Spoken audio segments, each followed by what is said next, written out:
আমরা আছি এখন কাশপুর সিমরেল।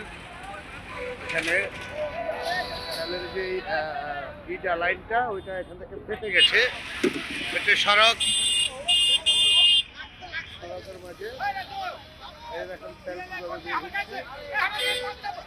শত শত লোক লুট করে নিয়ে যাচ্ছে। কি করার আছে?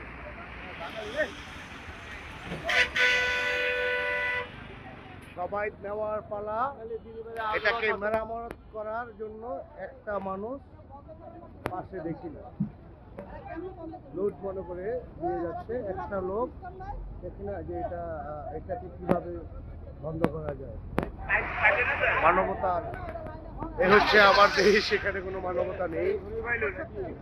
এটা হচ্ছে বাংলাদেশ। আমরা আছি কাশপুর সিমরাই।